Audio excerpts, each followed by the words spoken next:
Thank you. So I'm Patrick DeSantis, as I was introduced, and I'm going to kind of go through, it's kind of a story about how looking at control systems devices, and you can find these little vulnerabilities that you see everywhere. They may be very low critical vulnerabilities, things that people kind of just ignore, and now you can string them together to get full ownership of the device. And then I'm going to do what every person wishes they could do and brick each device. So this happened while working for Talos. So this is my demo system here. This is a kegerator, and there's an HMI, and there's my control system. So the devices we're using here are part of what I would consider critical infrastructure. This, to me, is critical. So, actually to all of Talos, it's critical. So we've got your PLC and a wireless access point, and there's some networking stuff going on, and there's a security appliance, but we're going to focus just on the PLC and the wireless access point. So the controller and the external communications for the control system.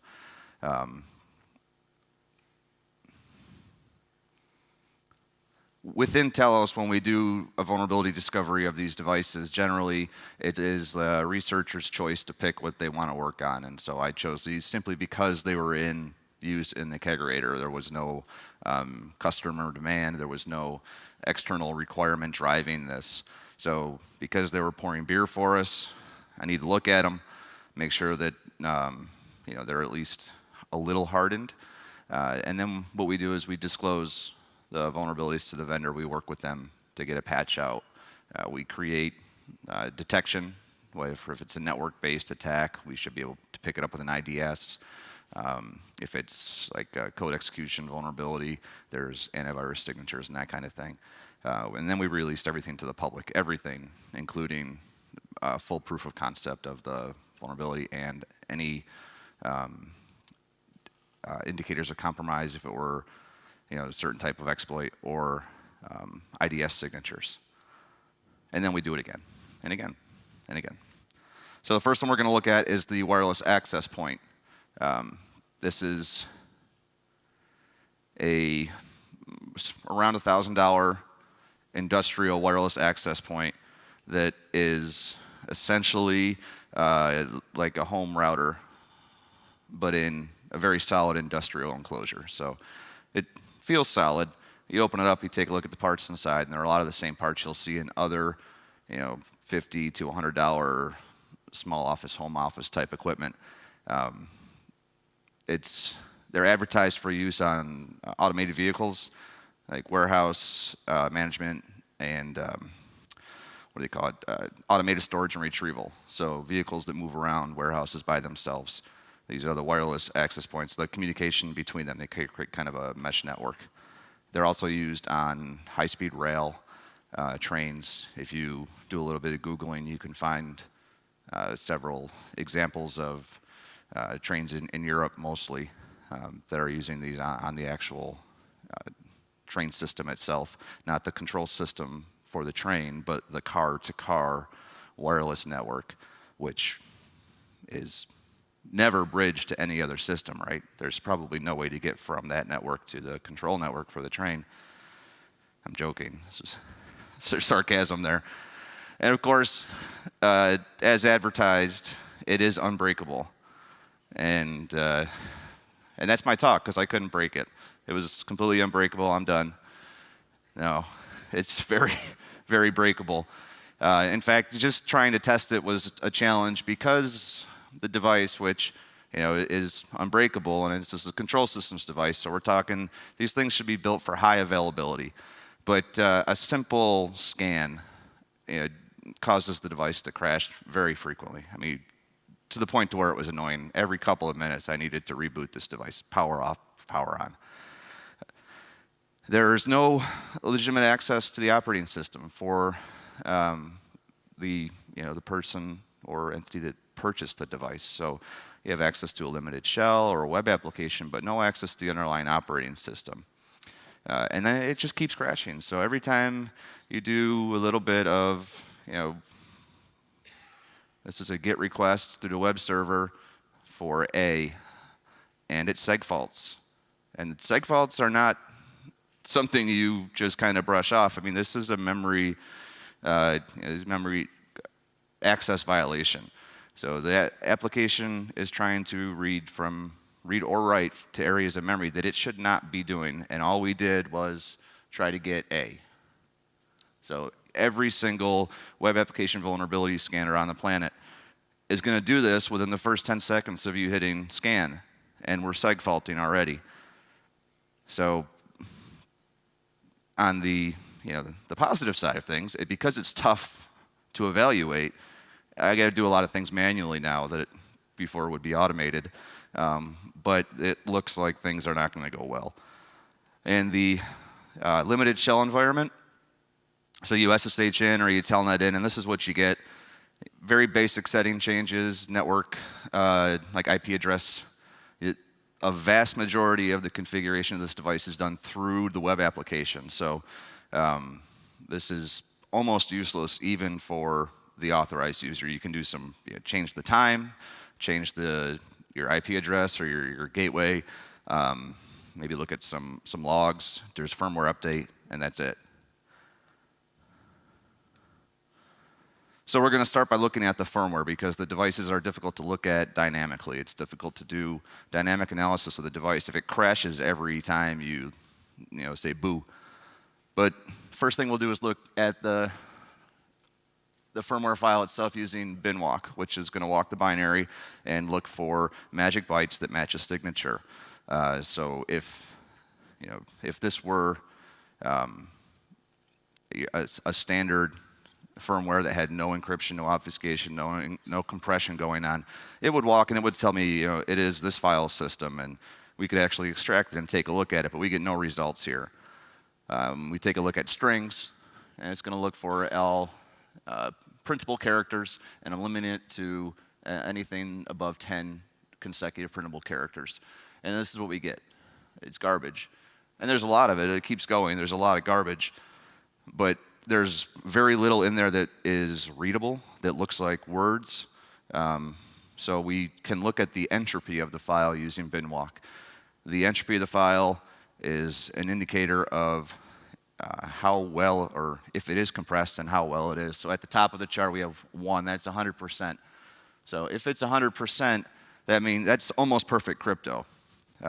Perfect crypto would be 100% random. One entropy, it's all disorder. There's no patterns. We have a little dip here and a big drop there.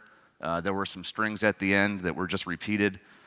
But for the most part, the firmware is encrypted. So I'm not able to look at the firmware by itself unless I can figure out how to decrypt it. And that's a completely different talk. So we're going to jump back to our dynamic analysis, which we don't want to do, but we kind of have to because we don't have access to the firmware. We scan it.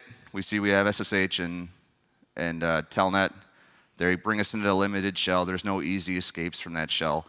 Probably could, but there's also a web application, and as somebody who comes from, I didn't really give my background, but I'm offensive, like from the 90s, very offensive.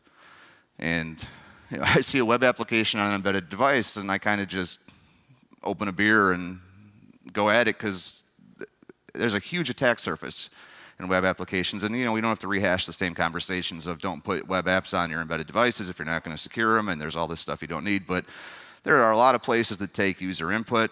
There are a lot of places that the application will trust input when it shouldn't.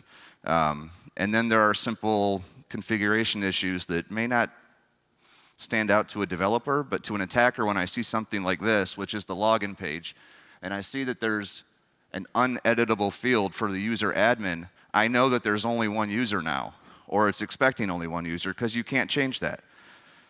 So when you authenticate to a device, you're supposed to provide it with an identity first. You give your username and your password. Your username is your identity. Your password authenticates that you are who you say you are. In this case, there is no identification going on. All you have to do is authenticate.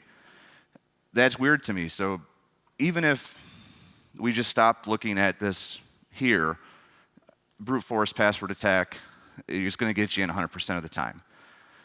We'll take a look at what's actually sent to the web application when you authenticate, and I change that uneditable field to an editable field and type in not a real user. So this is what I submit, and no password, and this is what gets sent to the web server, which there's no username there and there's no password there, so how is it authenticating me? It's using just the value stored in a cookie. This is the only thing that it's using to determine whether or not I am authorized to view the pages within the web application. So we'll jump forward a little bit. We got some binaries off the thing after we owned it and look through the disassembly. We're not going to go into the disassembly for this, but yes, admin is a hard-coded user. There is one user, which means there are no users. So when you authenticate, it's taking the password that you give it and a nonce, which I didn't know before coming here, but apparently nonce is slang in the UK for something completely different. So if you don't know, look it up on Urban Dictionary. I had to, and I was, I wish I would have used, they used a different term. But European audience, you're probably more likely to know than I was. When it authenticates, it grabs this supposedly random value, or it sends this random value. Turns out this is completely useless. No matter what you put in this field, you're going to get the same response back. So why is it sending this? It does nothing with it. And in fact, it does so little with it, to nothing with it, that it's actually secure. You can't really, I fuzzed this pretty hard. There was nothing to attack here because it's just ignoring it. But you get a value back, and it takes that nonce that it's using as a salt, concatenates it with the password, and then runs it through MD5. And it just creates an MD5 hash of your password and the nonce. And that's how you get the cookie to create your valid session with the web application. So you still need to know the password where we are now, but there was a vulnerability in this, in the nonce itself. And I've had this conversation with people a lot, and who cares about the nonce? Who cares? So, well, it's important if it's not used once. It's supposed to be a number used once. If it's reused, there are a whole bunch of issues that come up. And in fact, what was the WPA2 vulnerability that was just disclosed a week ago or so? The crack, the WPA crack, or whatever they're calling it. It's a nonce reuse issue in part of the four-way handshake. So in this device, we can freeze the nonce by asking for one, because the way it's designed is it will give a nonce and it will use the same nonce for 5 minutes. If the device goes inactive within those 5 minutes, it will generate a new one. If there's activity within those 5 minutes, it'll keep reusing the same nonce. And that's how it keeps the session alive. That's how it knows that you're still logged in. In fact, if you log out, all it does is delete your cookie and then redirect you to the login page. Your session token is still valid. You can just put that back in the cookie and log back in. So we write a little script to just request a nonce every just under 5 minutes. So every 300 seconds, it'll refresh. We just want to keep it to stay the same. And we can freeze it. And this shows that, if we do every minute, we get the same nonce back. If we do every 10 minutes, we get a different nonce. So we can freeze it, and if we freeze it, we have a situation where we have only one user. So that's effectively 0 users because it's irrelevant. We know what the default password is. That can be changed, but there's only one password because there's only one user. And there's only one nonce because we've frozen it. So I want to steal the session token. And if I steal that session token, I can use it forever because it will never change unless the device goes idle or it reboots. So we jump into web application attacks. Everybody loves cross-site scripting. I can't count the number of times, it's only a cross-site scripting vulnerability, because you put a little bit of code in there and you do something like this, who cares? We find a bunch of places where you can do that. In this case, these are all components of the web application that will take JavaScript and the browser will execute them. on the client side. So we're a client-side attack. We're attacking the user. This is an example of reflected cross-site scripting. The joke being, oh, great, reflected cross-site scripting. What are you going to do? Hack yourself? Because it's not stored. It's only going to happen during this session of this page if somebody looks at this URL. But this would be an example of viewing your own token, your own session token. But that's not going to an attacker. So we can just ignore it from there. Most people would, no big deal. You're already an authenticated user. You're the admin. Who cares if you can see your own token? Well, you can take reflected cross-site scripting vulnerabilities and have them pass that session token remotely. So if I can get an admin or any user who has a session token to view a web page or an email or a PDF that's going to execute this script right here, in this case it's the web page, so I embed this in an iframe on a forum or in your email, it's going to reach out to my IP address and it's going to ask for a page named cookie, and it's going to put in the document cookie. So on my end, I have a listener listening on port 80, and I'm just waiting, and then I get a connection request, when the admin views my code, and I get a request for the cookie with the cookie. So now I have the valid session token. We have the valid session token. We're running that little script to freeze the nonce. The nonce is never changing. We have the username. We know what the password is, or we don't know what the password is. We have the MD5 of the nonce and the password. We can crack it, but we don't need it because the only thing it's relying on is that session token. Remember, that's all it cares about is the cookie. So we take the stolen session token, we insert that, or we use that as our cookie, and then we visit the web page and we become the authenticated user. So it's one example of how to get in, but all of that hidden functionality that wasn't even in the limited telnet shell is not very difficult to get to. Cross-site scripting is, well, if the web application didn't die every time I scanned it, it would have been found in less than 10 minutes. Because I had to do everything manually, it took a little bit longer. But still, we find it. Unfortunately, the web application is designed to trust the user because you have to authenticate to it. So who's going to be doing anything malicious after they log in? Only authorized users are going to be logged in. And everybody here knows that nobody's ever an unauthorized user, right? Only people that are supposed to log in get to log in. So things like this happen where you have a tool or utility within the web application where you can give some input, and what it does is it passes it to the operating system. The operating system executes the command with your input, and then the results go back to you. Well, what if you do something simple like this, where you pass in an operating system command, and instead of getting the ping result, you get the password file? I didn't believe this happened, because I've been breaking stuff since the 90s, maybe the 80s, maybe I'm old, I don't know.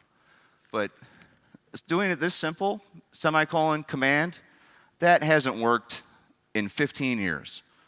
So the old, ICS, hacking like it's the 90s, it ain't kidding. If you can get command injection on the ping function of a web application, there should be a series of steps you have to take to bypass input filters. There was nothing. I didn't even have to put an IP address in for the ping command to execute successfully. We're just telling it semicolon means end command, execute the next one, and it's just straight out spitting console output to us. So we can do whatever we want now at the operating system level. We can do something like this, which is going to run telnet, and it's going to bind a shell to it on port 9999. And then we can connect to it. And now we're root at the OS level. So right now we have more access to the device than the person who purchased it. Because when the person who purchased it telnets in, they get that limited shell where all they can do is change their IP address and look at what version of firmware they have. We can do whatever we want here. There are some limitations in that it's mounted as a read-only file system, but we're root, so we can change that. There's the cross-site scripting path to get in, but now that we know what's going on and we've had access to the web application, we can find some other web application vulnerabilities. And there's actually an easier way to get that telnet port open and pass root to it, and it's using cross-site request forgery. Again, my code is kind of, we've got our characters there that make it hard to read, but we're doing the same thing. This is the command we're executing. And this is a form that can be hidden in an email or a web page. And if JavaScript is enabled on your browser, this will auto-submit. And if you have a valid session, it's going to submit this, and essentially it just opens up that telnet port. So here's netstat before the admin viewed a page with that code, and here's netstat after. So we have different ways of getting in. As long as the nonce is frozen, we can do our cross-site scripting, our cross-site request forgery attacks, and we will have root shell at the operating system level, which is great, because now we can just smash and grab, get everything, all the binaries. We do all of our static analysis, look for those sexy memory corruption vulnerabilities, and that takes time, and I didn't have a lot of time working on this. I had 2 weeks, and I was kind of running out of time. So let's hit some other things, more of the low-hanging fruit. There are all these user accounts listed. What do? I don't know. Why is there a MySQL user? There's no MySQL on here. What is this net dump? Well, that's not on there either. What is this shell that this user has? Well, that shell doesn't exist, so this user can't log in even though I can crack their password. So you go through and try and figure out all the users, and you find that this is a legitimate user. That hash can be cracked, but that's not the real password. So we have a user that can log in straight to shell, not to this limited admin console, but right to shell. We just have to figure out what their credentials are. And it's Linux, it's BusyBox, but it's Linux, and everything on Linux is a file, even memory. So you can search through memory the same way you would search through a file. I have the username, which is a pretty unique string. It makes it very easy to grep through memory. In memory, we'll find, okay, so this file, or this binary was running in memory, and there was a whole bunch of instances of this string. So we're just going to look at the strings of the binary itself, looking for MOXA. And we find a lot of things like this. So this is taking the username and MOXA IW%S, which is going to be the password, and piping it into the change password command. Why %S, that's not part of the actual password, it's a format string placeholder. So something is getting put in there where the %S is, unless they're, I think Juniper had an issue where they actually had a backdoor account and they disguised the password to look like a bunch of format strings. So you would look at it and you would think it was not the password, but really when you type in %S, %A, %D, it logged you in. That didn't work with this, so I was kind of, But we have all the binaries, we look at them, we can find that this is the function in the binary that sets the admin user's password when the device first boots. And we don't have to be crazy reverse engineers to understand all this. We can look at the strings and see that this is what's happening. It's setting the admin user's password, and the default admin user's password was root. We know that, it's in the manual. It's not difficult to figure out. But if you did go through all this stuff, you would find out that the value being passed to the string doesn't change anywhere, and then this happens. So the same value that's passed to string up here is passed to string down here. So MOXA IW%S becomes MOXA IW root, which is hard-coded in an initialization binary, and it happens every time the device boots. And we try to log in, SSH root.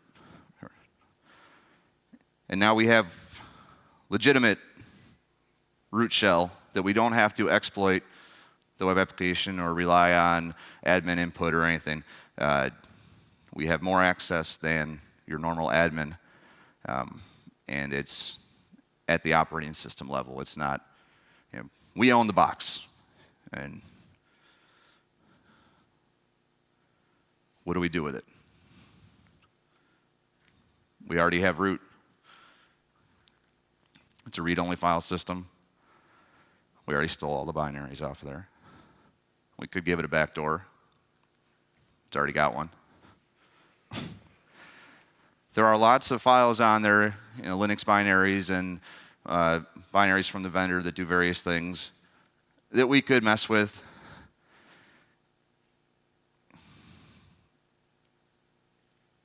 Why? If it was a more advanced attack, you could take advantage of some of them to, say, insert kernel modules into the Linux kernel. You could siphon off a copy of all the traffic that passes through that. So if these wireless access points are on those little vehicles going around that warehouse, and the commands are going wirelessly to this access point, and then they're being passed over an Ethernet cable to the vehicle to say, stop, go, turn left. Well, we're in the middle of that wireless and that Ethernet. So we can view and change those commands now. You can pretty much do anything we want. We can also change the RF, the radio frequency properties of the device. So we can break the law, not that we haven't already, but we can change the signal strength and the frequency that it's operating on. There's multiple radios, so we can just have one of them be like a covert channel for ourselves. We can also just brick it, because that's more fun. If you're not a native English speaker, bricking it means I'm going to break it to the point to where it doesn't work anymore and it is as useless as a brick or stone or rock. So there are different levels of brick. I don't know if anybody has formalized the different categories, but I've always called them a soft brick, a firm brick, and a hard brick. And the soft brick means that it's in software. Usually you just have to restart an application or reboot the device and it's back up and running. A firm brick would be like you would need to reflash the firmware, and a hard brick means it's physically broken and there's nothing you can do about it except replace the device. So we have OS access, we can send commands. In this case, Linux has built-in command kill all 5. It kills everything except the process from which you ran kill all 5. So that'll actually do a very easy soft brick. You have to power cycle the device when this happens. The actual button to reset the device doesn't work because the process that's listening for that button to get pushed to issue the reboot is also killed. So it is a full power cycle. And then all those binaries that we had before, well, I'm not going to go all the way back, but a lot of those will do things to the device that will require it to be rebooted. Remember when I said it had difficulty testing it because all the issues scanning and it crashed a lot? Well, now you have root OS access, so you can make it crash even more. And there's the firm brick, and I don't really know exactly how it happened because it was in the process of trying to brick it, but it didn't happen until I rebooted it. So there could have been any number of a series of steps that happened immediately before the reboot. Just during the reboot, it never came back. And I have full console logs. I have all the output of what the commands I executed and what was returned to me. But I only have 2 of the access points, and one of them is still pouring beer, so I am not going to brick that one. So I have to kind of go off the assumption that it was something along the lines of this that I did, because what this did was it messed with so it's a read-only file system, and it messed with the way that file system was mounted. And then when I rebooted, it just went into this fault state, and it never came back. So reboot it again, and it goes to this fault state. You can't access it via console. I thought maybe it's just being slow. Maybe let it sit over the weekend. There's a MOXA utility you can use to try and talk to these. There's no network activity at all. I don't know what's wrong with it. So I took it apart, and it's in about 20 pieces now. Maybe one day I'll figure out exactly what happened, but it doesn't really matter. If you're looking at this from your perspective in your environment, if you have these $1,000 devices and you've got several of them, and there's a backdoor on there and you don't know about it, I can log in with that backdoor and issue like 2 commands, and now you have a $1,000 box of nothing. and then you have a lot of them. And then, of course, they're shown in. Nobody would ever put one of these right on the internet, right? They're out there. There's not a lot of them, admittedly. There are a lot of other types of similar devices, but I was limiting this to just the AW key line of wireless access points from this vendor. Why are they directly on the internet? To keep people like us employed, I guess. So these are the vulnerabilities that were discovered mostly in the first few days of a 2-week period of looking just at this device. All of them were disclosed to MOXA. MOXA was, I say MOXA, I've heard people here pronounce it MOXA. If it's supposed to be pronounced MOXA, I apologize to MOXA. I'm going to keep saying MOXA because that's how it is in my head. But they worked with us and patched every one of these. There was a little bit of a hiccup. They needed more time. We gave them more time. And then when the first patch came out, the backdoor wasn't patched. So everything, all these CVEs were patched except the one with the 10 criticality. So, I patched my device. The first thing I do is, I'm going to try and log in with the backdoor. And it logged me in. And I was like, did I patch it? So I flashed it again. It's like, look at the version of firmware. Yes, this is the new version. All right, let me talk to somebody. So we gave them a couple more weeks before we disclosed so that they could patch the actual backdoor. So the latest version of the firmware as of April no longer has the backdoor account easily accessible. Is it still there? I don't know. I can't spend all my time on one thing. So I moved on. But you can't just log in with it anymore, at least. So I'm going to move on to the PLC, which is one of my favorite, the Micrologix 1400 is one of my favorite controllers because I don't have to buy 9 different components and DIN rail mount all of them. It has a lot of the stuff built in. It's got built-in I/O, built-in Ethernet, so it's kind of a step up from like the Siemens S7 1200. It's more like the 300, but with built-in I/O. And they're readily available on places like eBay and Amazon. So when I brick them, I can get a new one really cheap, really quick. And I'm not using them, out in the field. So if I get somebody's used piece of junk, that's okay. But these are used all over the place. They're used in what Rockwell Allen Barely calls microcontrol systems. So these aren't like big SCADA, but they're controlling components within things like factory automation. They're not running the factory itself, but they're running the different things within the factory.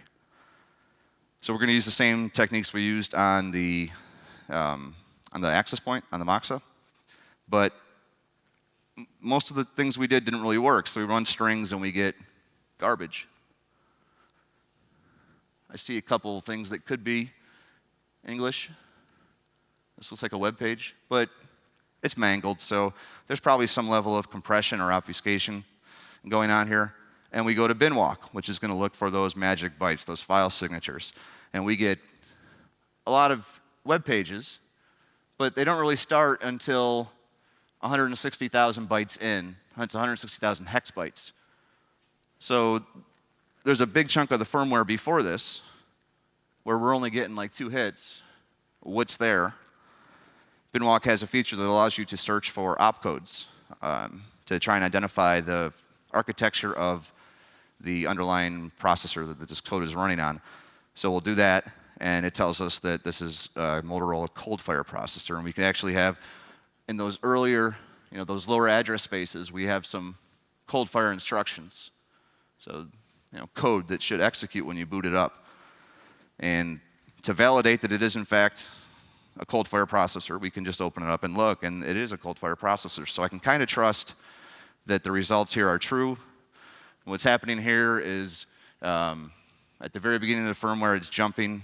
There's a firmware header. It jumps to a couple instructions, which then kind of loop through, and I think they're unpacking the rest of the code. So the code component of the firmware sits up front, and remember our entropy, it's not up at 100%. It's not encrypted. If it was just straight up code, it'd probably be down in this area. It's in the middle, so maybe it's compressed, maybe it's intentionally obfuscated. We're not worried about that right now. And then there's a section of code here where it looks like there are probably some sort of data structure, maybe memory addresses. It looks like a table. And then there's our web pages, all of our web files. that's not much help from the analysis standpoint, because I'm interested in looking at the code. And it's not, I would have to figure out the compression routine. I'd have to figure out the disassembly and then recreate what it's doing, write that code myself, and then run it through, or pull the firmware out of memory while the device is live. It's a little more complicated than most. The processor itself is a BGA array, so the pins are underneath. They're balls underneath the chip instead of pins on the sides, so you can't just snap on. There's a little debug header up here, but trying to trace all those out to, there's an FPGA, there's the processor, we got our flash memory, we got our RAM, there's more stuff on the back of this. It gets to be, that would be another talk in and of itself. So we're going to do some, the easier stuff that allows me to knock down the low-hanging fruit without spending 6 months of my employer's time. So this is various versions of the firmware, version 11, 12.1, this is 12.0, or sorry, this is 11.0, this is, are those the same? No, they're not, different parts of the firmware. So different versions of the firmware, different parts of it, looking for the letters PUB, because I love SNMP. I don't think I've ever come across SNMP when it didn't tell me way more than it should have told me.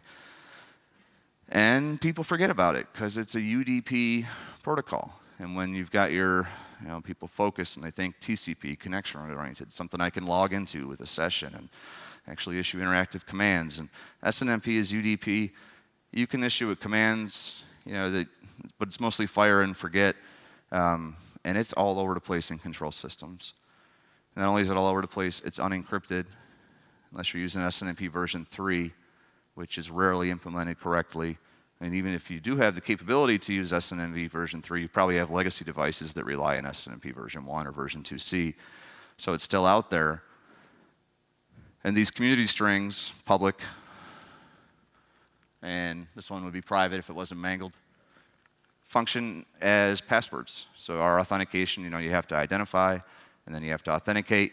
In this case, the community string you provide does both of those. If you say public, well, you get read-only permissions. If you say private, okay, you get read-write permissions. So we use a tool called BINWALK. It's been around forever. It's awesome. You specify the version of SNMP you're using, the community string you want, and the IP address of the device, and it walks through the MIB and pulls back the values that you have the permissions to get with this string. Not a lot of useful information here, but it does give me this OID. So these are the OIDs, and they function kind of like branches. So you go down 1, 0, 1, 1, 1, 2, and when you get no results, it goes down, okay, 2, 0, 2, 1, 2, 2. This is telling me there's a whole other branch that I didn't even know existed. There are a couple different ways I could have found this. You can Google it. In this case, it stood out right here. So, well, while I'm doing SNMP walk, why don't I just walk that as well? So we add that in to our walk, and we get a whole bunch of stuff that we didn't get before, including these strings on the bottom. Now, I know public and private are the default community strings for SNMP. There's this other word here, wheel. What is that? And why is it right next to these? Could it be an SNMP community string? It could be. It could very well be. So we try to read this value, and there's nothing there. We use a privileged community string, private, to write to it the value hacker, and private writes to it. It reads back as hacker. That's fine. That's good. Private should be able to do that. Well, can we do the same thing with wheel? Can we read it? We can. Can we set it to Uber hacker? We can. And then we walk again to confirm. So wheel is a privileged, undocumented SNMP community string that allows you to have the same level of access that the documented private read-write community string has. And what can we do with SNMP community strings? Well, we can modify firmware, because that's what's used to update the firmware on these controllers.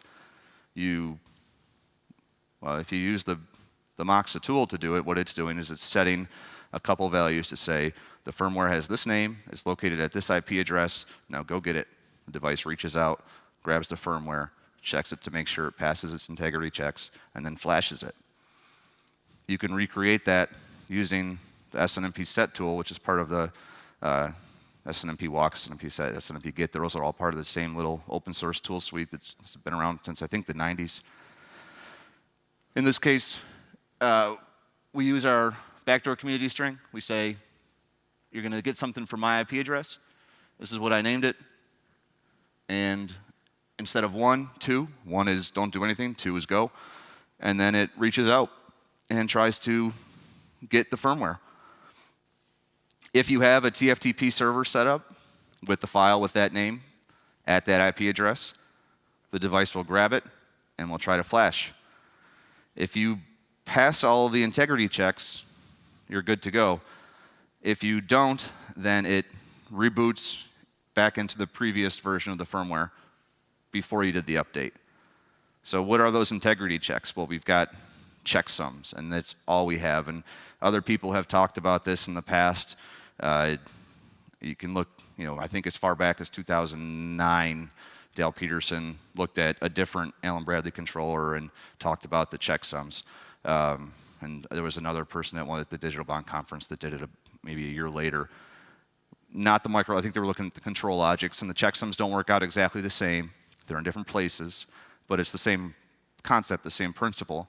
And we can bypass checksums with very basic math because it's not doing anything other than a sum of the bytes. So something like 1, 2, 3, 4, is the checksum is the same for 3, 4, 1, 2. Or 4, you just switch them. Or +1, -1 is the same. 0, 0, 0, 0, 0, 0, FF has the same checksum as F1, or 41, 42, 43, 39. If you add these bytes together, you get FF. So they have the same checksum. Now, the testing that I did was on a Series B, hardware Series B version of the PLC. Rockwell released a hardware Series C sometime, I think at the beginning of this year. I've heard claims that it may use cryptographically signed firmware as opposed to just checksums, but you cannot use the cryptographically signed firmware in versions before hardware version C, so it would need a new PLC, and I haven't tested it yet, so all you people out there with your connections at Rockwell, Allen Bradley, let them know, I need a PLC. Give me a version C, give me 3 of them, I'm gonna try and brick them, and I'll be happy to test it and publicly report my findings. So we can get by those integrity checks by doing something like switch the bytes. This is a very, very simple proof of concept that's showing nothing other than we can modify firmware and put it up there. We switched these 2 bytes around, so NO changes to ON, and we go to a web page for ON, which shouldn't exist, and it's trying to retrieve that page. If we authenticate, we'll get a page not found error because we just changed the name that it's looking for, not the page itself. But this validates that we can modify the firmware, bypass the integrity check, install it. Let's do something a little cooler. Not quite the coolest thing yet, but doing the same concept. We'll change some ASCII values here to there, and then we make up our, our math difference using this byte here. So when you add up the values of HACKED, it is 30, or almost 30 bits different. So you change 44 to 70, and then the checksums will match. And this is irrelevant. That's just an ASCII character somewhere else in the code. It's not going to cause anything to break. We're going to bypass, or we're going to pass the integrity check. We're going to flash our modified firmware. The PLC is going to execute it. And now, so we haven't changed much, but we can change whatever we want, including everything that was at the end of the firmware for the web page. So now you've basically got a free web server.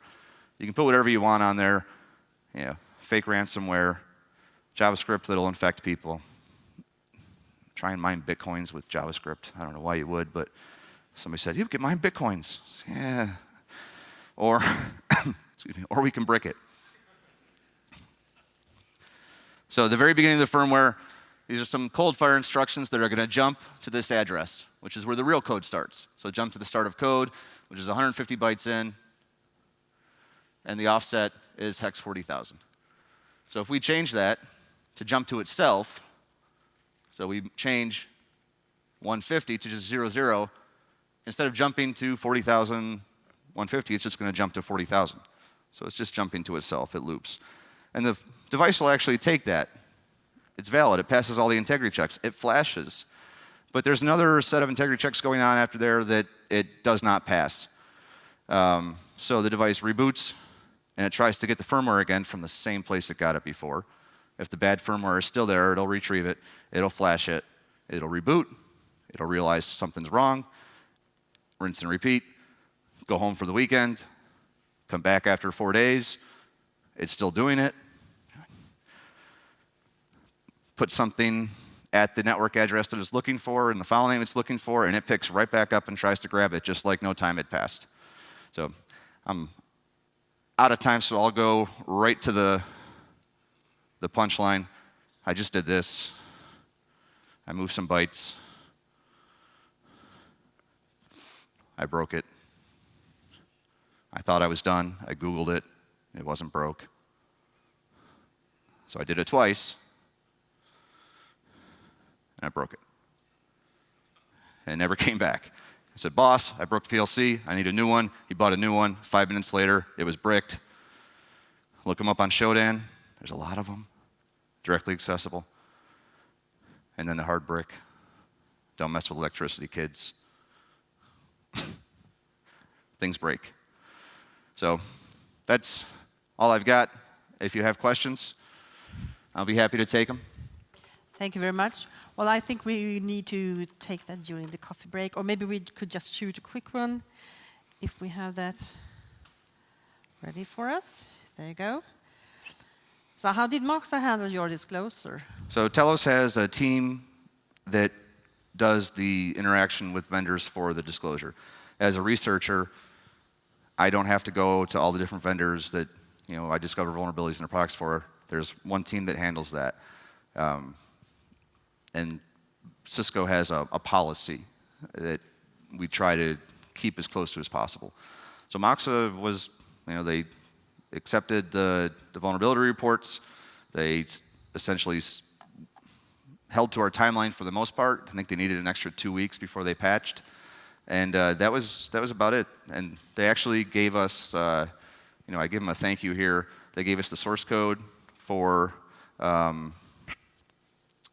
their BusyBox implementation. It's GPL version 2. I asked for the source code. It took about a month, but I got that. So they worked with us. I've had more painful interactions with vendors, I'll tell you that. Okay. Sounds promising. So thank you very much for your contribution. And if you want, you can probably grab you by I'll be here for the rest of the afternoon. So if you have questions that I don't have time to answer up here, just grab me out in the hall. Thank you. Thank you.